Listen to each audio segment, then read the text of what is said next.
On voit avec un tir immédiat de Mununga. Premier tir cadré, 4 secondes de jeu. Pas mal. Vossen pour Dugarry. Et Vossen à nouveau, ne pas le laisser frapper évidemment. Et c'est ce qu'on fait pourtant. Le premier tir du jour du côté de Genk vient sans surprise de Vossen. 10 minutes de jeu. Genk pour l'instant qui est sous pression par cette équipe malinoise qui monopolise le ballon. 11 minutes de jeu, le premier coup de coin de la partie. Il faut juste savoir que Malines a inscrit pour l'instant 50% de ses buts sur phase arrêtée. Tom Soutars est le meilleur donneur d'assist de cette équipe. Voilà, deux éléments réunis pour pourquoi pas avoir une action dangereuse. Mununga se trompait de côté, mais Soutars récupère avec Gomzi. Il y a du monde, il peut centrer. C'est pas mal, c'est pas mal. Panza, ça traîne encore, c'est mal dégagé. Et Van Oevelen, c'est but. Oh quel but. C'est Gudens. Kevin Gudens, qui n'a pas fait les choses à moitié pour son premier but de la saison. Je l'ai dit, ils sont dangereux sur phase arrêtée et il avait dû le noter déjà, Frankie Vercotteren. Ici, c'est à la suite d'un coup de coin que Gomzi centre, mais c'est parce qu'il y avait un coup de coin qu'il y a beaucoup de monde dans la surface de réparation. Et cette reprise du gauche en demi-volée de Gudens, elle est parfaite, 0-11 minutes.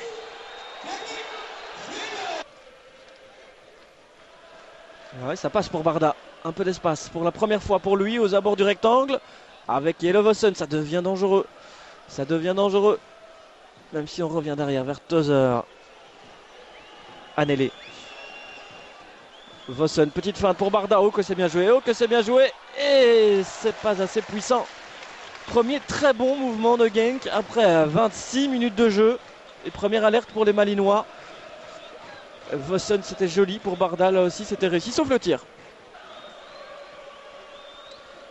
Et Malines multiplie les fautes à 30-40 mètres de son but. Et les coups francs sont systématiquement dangereux, ceux de Tozer ou de De Bruyne. Tozer ici, et la tête au-dessus. Mais ils doivent se méfier de ne pas commettre des fautes trop facilement, les Malinois. Car sur phase arrêtée, les Limbourgeois sont aussi redoutables. Et Soutars qui a mis le corps devant Poudil. Boyens, Mununga, il a glissé Boyens mais il arrivera avant. Et il y a une faute d'Hubert signalée par l'assistant qui a tiré le maillot apparemment. Hubert. Ouais, Hubert qui tire bien le maillot, bien vu l'assistant. Très belle prise de responsabilité. Courtois place son mini-mur à 10 minutes du repos, encore une phase arrêtée. Soutars peut tenter là directement, pourquoi pas. C'est ce qu'il fait. Et c'est but, 2-0.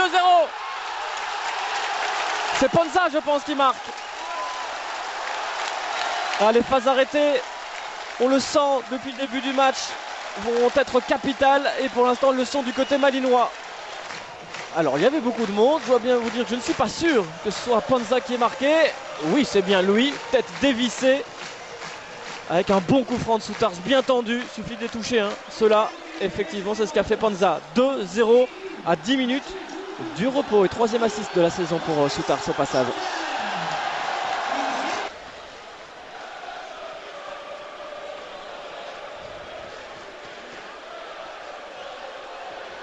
Récupération de Vossen. Le bon centre, Barda. Et c'est but. 30 secondes après le deuxième but malinois. Et voilà le match qui est déjà relancé. Barda. Toujours cette petite période de déconcentration qui suit un but.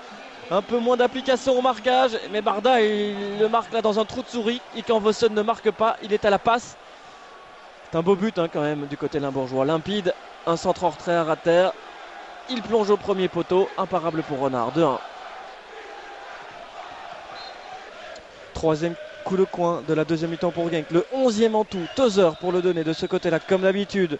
Bien donné encore. Et but. 2 partout. Matuku. Et encore un but sur phase arrêtée. Beaucoup de monde devant Olivier Renard. Et c'est Matuku, je pense, du bout de la tête. Regardez comme ça se bouscule partout. Et là, finalement, c'est lui qui émerge, le Camerounais. Après 4 minutes, 4-5 minutes en deuxième mi-temps. Égalité parfaite. C'est dévié en plus. Contre favorable pour Genk. Avec Wilmé, bien joué pour Chen. En profondeur vers Mununga. Mununga, attention, Courtois, tout juste, c'est mal joué, Wilmé. Ah Nathan, c'est pas cadré, non, c'est juste au-dessus. 1 heure de jeu. Soutars pour le premier coup de coin malinois de la deuxième mi-temps. Vous le voyez, ils sont là tous en groupe, les joueurs de Malines, et ils vont aller aux 4 coins du rectangle maintenant. Et c'est Wilmé qui reçoit le ballon en retrait. Il peut retirer, c'est juste à côté. De Bruyne. De Bruyne qui accélère. La passe est bonne, elle est magnifique vers Poudil. En retrait. Et Vossen. Non, non. Et non, ça ne rentre pas. C'est Renard qui a le dernier mot avec un petit coup franc sifflé au passage. Mais est-ce que c'est un signe? Signe que Vossen ne marquera peut-être pas ce soir. Il lui reste 25 minutes, vous allez me dire. Mais là, c'est sa première vraie occasion du match. Centre en retrait. Et là, il pousse le ballon et avec un peu de chance, ça arrive sur les talons de Gomzi qui des fesses. Et puis encore Panza du bout du pied qui empêche Vossen de marquer. Anneli encore. Et De Bruyne avec l'aide de Poudil qui arrive à toute vitesse. De Bruyne qui peut rentrer dans le jeu. Oh, le beau tir! Mununga récupère et accélère. Mununga passe. Et il est tout seul. Et ça passe à côté.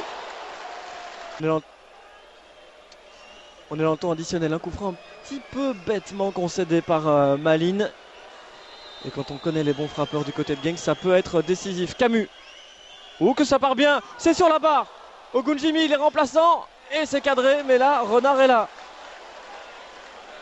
91e minute. Un obus envoyé par Camus. Que c'était beau. Que c'était chaud surtout pour Malines. Lui qui est rentré il y a 5 minutes. Il est tout frais, mais il est bien chaud, hein, Camus.